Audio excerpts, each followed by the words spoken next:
도내 한 대학교의 졸업생 개인정보가 무더기로 유출됐다는 의혹이 제기됐습니다. 확인된 피해자만 20명가량인 것으로 나타났습니다. 피해자들은 경찰의 수사를 의뢰한다는 입장인데요. 현장 취재했습니다. 양양국제공항을 근거지로 설립된 저가항공사 플라이강원이 코로나19 여파로 심각한 경영 위기에 내몰리고 있습니다. 양양공항 활성화 등을 위해서도 플라이강원에 대한 지원이 필요하다는 목소리가 확산되고 있습니다. 지방대학 학생 수 감소는 신입생 미충원을 넘어 폐교 문제로까지 확산되고 있습니다. 수시 모집 경쟁률 대폭 하락과 재학생 이탈 등 지방대학의 현실을 짚어봤습니다. 강원권 유일의 보훈복지시설이 12월 개원을 앞두고 있습니다. 보훈요양원이 없어 타 지역을 전전했던 도내 보훈 대상자들의 편의가 높아질 것으로 기대됩니다.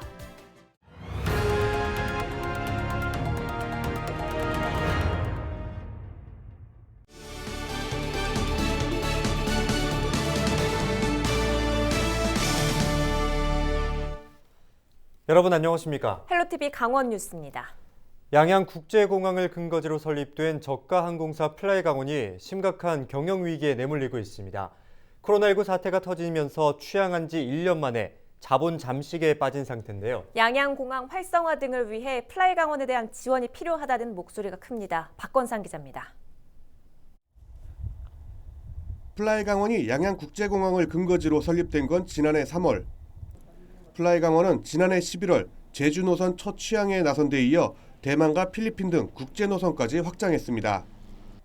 하지만 초유의 코로나19 사태가 터지면서 국제선은 모두 중단됐고 지금은 양양 제주 노선 하나만 운항하고 있습니다. 플라이강원은 240여 명의 직원들 가운데 80여 명만 남겨놓고 지난 1일부터 모두 무급휴직에 들어갔습니다. 경영난이 심각해졌기 때문입니다. 계속된 자구노력에도 경영난이 심화되면서 10월 현재 플라이강원은 자본금 480억 원이 모두 잠식된 상황. 최근에는 대구 경북 지역 사업체들이 플라이강원 인수에 나섰다는 얘기가 나돌고 있습니다. 사정이 이렇다 보니 강원도 유일의 항공사인 플라이강원이 다른 지역으로 팔리지 않도록 나서야 한다는 요구가 각계에서 제기되고 있습니다. 코로나가 발생해서 상당히 어려움에 처해 있습니다. 이럴 때 우리 강원도민들이 적극적으로 도와줘야 됩니다. 그래서 이 플라이강원이 살아날 수 있도록 강원도 차원의 실질적인 대응 마련을 요구하는 목소리도 높습니다. 양양국제공항을 활성화하고 지역 관광 경기를 회복하기 위해서는 플라이강원을 살려야 한다는 겁니다. 지역 경제 큰 틀에서의 어떤 문제이기 때문에 함께 공동적으로 대처해야 될 필요성이 있다. 그리고 필요에 따라서는 서포터즈를 조직 활성화해서 우리 양양공항이 플라이강원을 통해서 활성화될 수 있게 하는 것이 무엇보다도 중요하다고 생각을 합니다. 대응을 넘어서 극복하고 그리고 강원도와 같이 상생할 수 있는 그러한 부분들의 그런 부분들에 중점을 두고 어느 정도의 그 정책적인 지원이 필요한 부분에 있어서는 도움이 좀 필요하지 않을까. 20년간 강원도의 수건 사업이었던 양양공항 활성화의 시작점인 플라이강원이 코로나19에 의한 경영난을 버텨낼 수 있을지 주목됩니다. 헬로티비 뉴스 박건상입니다. 강원 도립대 학생들의 개인정보가 무더기로 유출됐다는 의혹이 제기됐습니다. 현재까지 확인된 피해자들은 20명가량인데요. 학생 개인정보가 본인 동의도 없이 어떻게 유출된 걸까요? 장진철 기자가 취재했습니다. 지난 2014년 강원 도립대 레저 스포츠과를 졸업한 A씨. 최근 서울의 한 회사에 취직했는데 회사로부터 4대 보험 가입이 불가능하다는 통보를 받았습니다. 관련 사항을 확인하던 중 이상한 점을 발견했습니다. 강릉의 한 식당에 3개월 일용직으로 계약돼 근무 중인 것으로 나온 겁니다. 서류가 필요하다고 하는 거예요. 그래서 그거를 때려 들어봤는데 제가 일용직을 하지도 않았는데 일용직으로 계속 신고가 되어 있었던 거죠. 몇 번이나 돼 있었어요? 10번 넘게 돼 있었어요. 올해까지도. 서류상으로는 이미 20번 가까이 이곳에서 일한 것으로 나오지만 정작 A씨는 이 식당이 어디에 있는지도 모르는 상황. 같은 시기에 학교를 다닌 친구들에게 이 내용을 알렸습니다. 사흘 만에 이 같은 피해를 본 학생만 20명에 달하는 것으로 확인됐습니다. 모두 2013년 재학생들인데 많게는 8년 동안 20번 가까이, 적게는 한두 번 이상 해당 식당에서 일을 한 것으로 드러났습니다. 심지어 군 복무 기간 중인 학생도, 학교 숙소에서 생활해 외부 활동이 어려운 운동부 학생도 해당 가게에 고용됐던 것으로 나타났습니다. 학생들은 황당하다는 입장입니다. 고용을 위해서는 주민등록번호와 주소 등 중요한 개인정보가 필요한데 피해 학생들은 개인정보 활용에 동의한 적이 전혀 없기 때문입니다. 학과 관련된 일이거나 아니면은 뭐 주민번호를 필히 적어야 된다거나 이런 일이 아니면은 적어준 적이 없어가지고 개인정보를 주소랑 주민번호까지 알아간다는 거는 개인이 할 수 있는 그런 사이즈가 아닌 것 같아가지고. 피해 학생들이 소득지급 명세서를 확인해 봤더니 자신들에게 급여 명목으로 지급된 돈이 모두 9천만 원 정도라고 말합니다. 하지만 학생들은 한 푼도 받은 적이 없다고 토로합니다.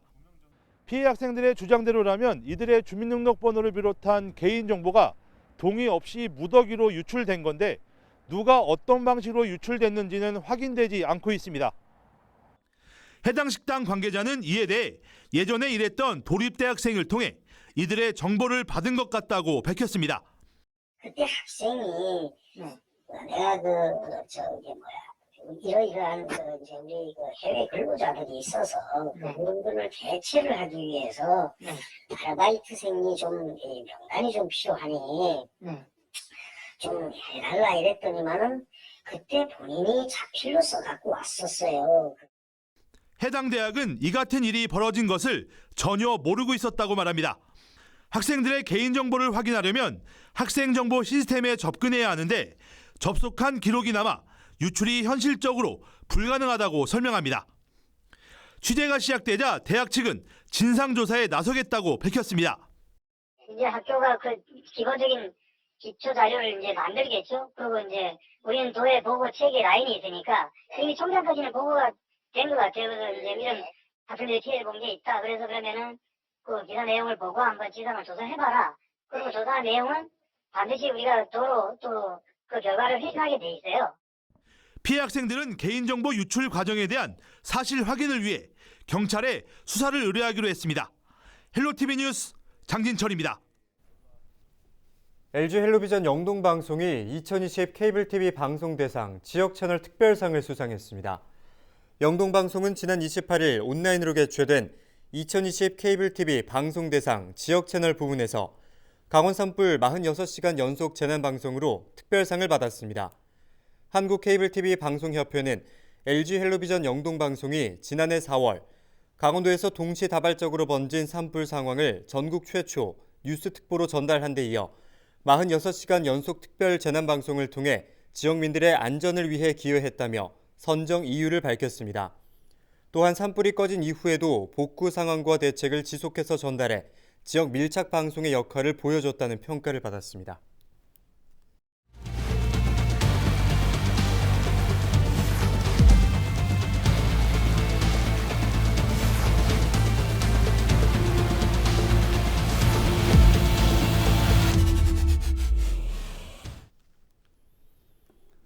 올해 사상 처음으로 대학 입학 정원보다 수험생 수가 적은 이른바 역전 현상이 나타날 것으로 예상됩니다. 서울과 수도권을 뺀 지방대학 대부분이 생존의 위협을 받는 건데요. 지방대학 학생 수 감소는 신입생 미충원을 넘어 폐교 문제로까지 확산되고 있습니다. 네, 저희 헬로티비 뉴스는 지방대학 위기의 원인과 실태를 진단하고 이를 극복하기 위한 대안을 찾는 연속 기획을 마련했습니다. 오늘은 그 첫 순서로 수시 모집 경쟁률 대폭 하락과 재학생 이탈 등 지방대학의 현실을 한재영 기자가 보도합니다. 지역의 거점 국립대학교는 지방대학 중에서도 비교적 경쟁력이 높은 곳으로 꼽힙니다. 하지만 이곳 강원도 춘천에 위치한 강원대학교의 2020 1학년도 수시 모집의 평균 경쟁률은 5.39대 1로 지난해보다 소폭 하락했습니다. 수시 모집의 지원을 최대 6곳까지 할 수 있는 것을 감안하면 사실상 미달로 분류할 수 있는 상황입니다. 신입생 모집에 어려움을 겪는 건 강원도만이 아닙니다. 2020 1학년도 수시 경쟁률이 6대 1을 넘지 못한 대학은 전국 106곳으로 지난해보다 20곳이나 늘었습니다. 경북이 15개 대학으로 가장 많았고 부산과 경기 10곳, 전남 9곳 순이었습니다. 특히 수도권과 지방의 격차는 훨씬 더 뚜렷해졌습니다. 올해 수시 모집 경쟁률은 서울권이 14.7대 1, 수도권 10.5대 1을 기록한 반면 지방대학의 평균 경쟁률은 5.6대 1에 그쳤습니다. 안정적인 진로가 보장돼 인기를 누렸던 교육대학도 사정은 별반 다르지 않습니다. 올해 춘천교대 수시 경쟁률은 5.87대 1로 지난해 9.42대 1을 절반 정도에 그쳤습니다. 진주교대도 지난해 7대 1에서 올해 5.78대 1로 떨어지는 등 지방 소재 교대들의 경쟁률 하락폭이 커졌습니다. 학력 인구, 즉 수험생 수의 감소가 지방대학의 위기를 부추기는 상황입니다. 2021학년도 전국 대학 모집 정원은 48만 800여 명, 수능 지원자는 49만 3천여 명입니다. 최근 3년간 수능 평균 응시율이 89%였던 점을 감안하면 모집 인원보다 수험생이 적은 이른바 역전 현상이 본격화될 전망입니다. 대학교육연구소는 3년 뒤 서울과 인천, 경기를 제외한 지방대학 3곳 중 한 곳이 신입생 모집 정원의 70%도 채우지 못할 것으로 예측했습니다. 지방대학 중 충원율이 95%를 넘는 학교는 한 곳도 없는 등 지방대의 위기가 더욱 심화될 것이라는 전망도 내놓았습니다. 지금의 살짝의 재정의 거의 99%가 학생 등록금이에요. 그렇게 되면 학교 재정은 그만큼 악화되는 거고, 그렇게 될 경우 지방대학은 서서히 하나둘 이렇게 소멸돼 폐쇄될 수밖에 없는 상황이거든요. 신입생 미충원 문제뿐 아니라 재학생들의 이탈도 지방대학의 위기를 부추기고 있습니다. 대학 알림이 자료에 따르면 자퇴와 미복학 등으로 재학생들의 중도 탈락률이 수도권은 3.3%인 반면 제주도가 8%를 넘는 등 지방 대학의 평균은 5%를 넘었습니다. 특히 경북대는 최근 5년간 자퇴생이 3,000명에 달했고 부산대와 전북대, 경상대 등도 1,500명이 넘었습니다. 수도권 대학을 찾아 재수와 반수, 편입 등을 선택하는 수도권 쏠림 현상이 가속화되는 겁니다. 환경이 아무래도 사람을 만든다는 말이 있잖아요. 그 수도권에는 이제 그런 대학 자체뿐만이 아니라 인프라 같은 게 잘 구축이 돼 있잖아요. 이 학교의 네임밸류보다는 더 좋은 학교에 가고 싶다라는 분들도 주변에 꽤 있으셨고요. 취업난과 학생 수 감소로 재정 수입이 줄어들고 대학 경쟁력이 하락하면서 다시 신입생 모집이 어려워지는 악순환이 반복입니다. 현실화된 지방 대학의 위기, 특단의 대책 마련이 요구되는 이유입니다. 헬로티비 뉴스 한재영입니다.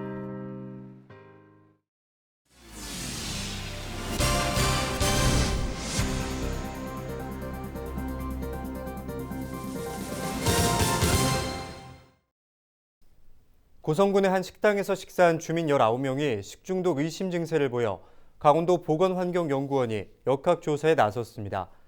고성군은 지난 25일 12시쯤 간성읍의 한 식당에서 점심 식사를 한 손님 19명이 복통과 오한 등 식중독 증상을 보인다는 신고를 이틀 뒤인 27일 받았다고 밝혔습니다.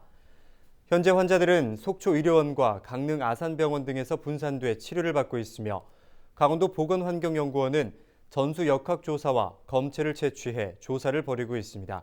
조사 결과는 일주일 이상 소요될 것으로 예상하고 있습니다. 강원도 최초의 완성형 전기차 1호가 출고됐습니다.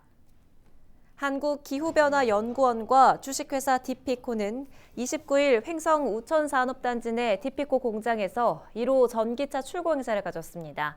이날 연구원은 급변하는 기후변화에 대비해 전기차량 이용과 구매가 늘어나길 바란다며 강원도형 전기차 1호 구매 소감을 밝혔습니다. 강원도와 횡성군은 상생형 일자리 모델 사업인 전기자동차 산업을 통해 2천여 명의 고용 창출과 3조 원의 경제 효과를 기대하고 있습니다. 원주시 남원주 역사와 서원주 역사의 건축물 사용 승인이 완료됐습니다. 원주시는 각각 무실동과 지정면 일대에 2,400여 제곱미터 규모로 지어진 남원주 역사와 서원주 역사의 건축물 사용 승인을 최종 완료하고 운영 준비 단계에 돌입했다고 밝혔습니다. 원주시는 철도 유충지에 건립된 새 역사를 통해 원주를 찾는 사람들이 더욱더 늘어날 것으로 기대하고 있습니다.